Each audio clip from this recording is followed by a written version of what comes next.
The Building Brands podcast is dedicated to exploring the journeys of industry leaders who have successfully built a brand.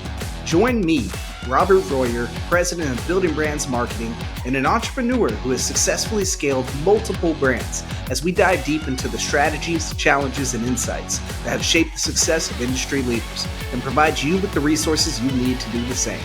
Building Brands Marketing is a full-service marketing agency specializing in crafting customized marketing strategies for service-based businesses with a creative powerhouse to drive real results. Welcome to the Building Brands Podcast. Welcome to the Legal Leaders series of the Building Brands Podcast. Today, we welcome David Greene, owner and attorney with the Greene Law Firm. Welcome, David. Thank you. Happy to be here.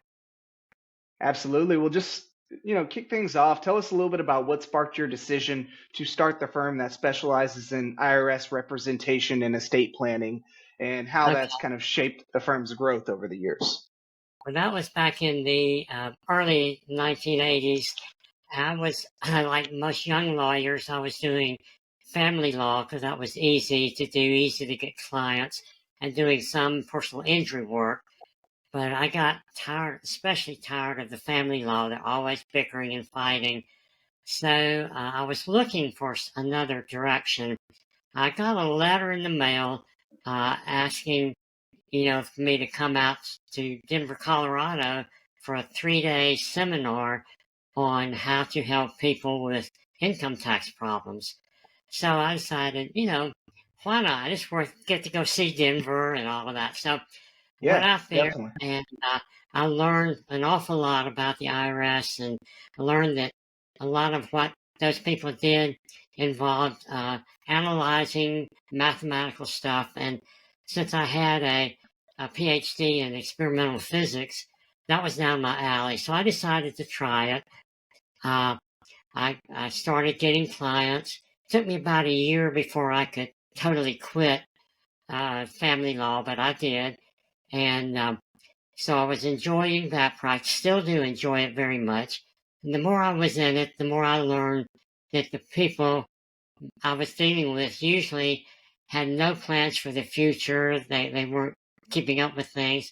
So that got me thinking about helping them plan for the future with wills, trust, and that's how I got into that area. Sure, that makes sense. Yeah, it's a natural transition. Can you share, a win over the course of the lifetime of the firm that really illustrates how you were able to make a difference with a client facing a major tax challenge? Well, most of the time we do installment agreements for clients, and the secret there is to negotiate an agreement that works well with the client, not just what the IRS wants them to pay. But the very best ones are the offers in compromise, where I show the IRS that the client could not pay the full amount and they agree to accept a lower amount. A brief example is a client had not too long ago. He had a construction company in like the 2012, 13 in that area. Made a lot of money, spent the money, didn't pay his taxes. Then he got in a lawsuit and lost his business, and now he's just working a W-2 wage job for not much money. He owed around 175, 180,000 to the IRS. Using his financial data and all of that, I was able to negotiate an offer of about $37,000.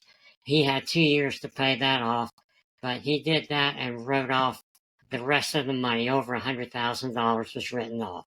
So I love to do those. Yeah, absolutely. So what's, in recent years, what's been the most reliable source of new client acquisition for your IRS or tax related clients? Well, most definitely the biggest ROI for me is with the television.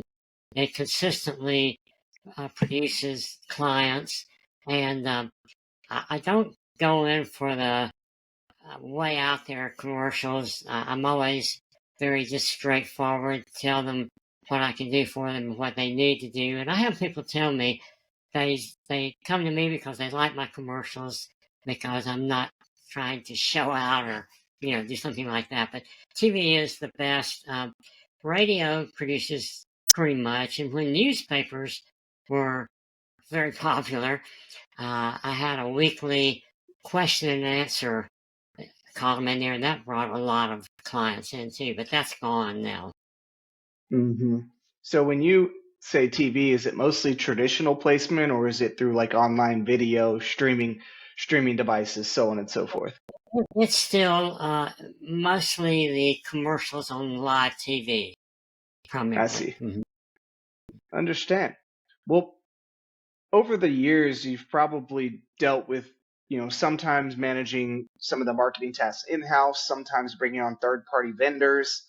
Talk to me a little bit about how you've kind of determined what marketing tasks to keep internal, what vendors Sure. to bring on for what purposes.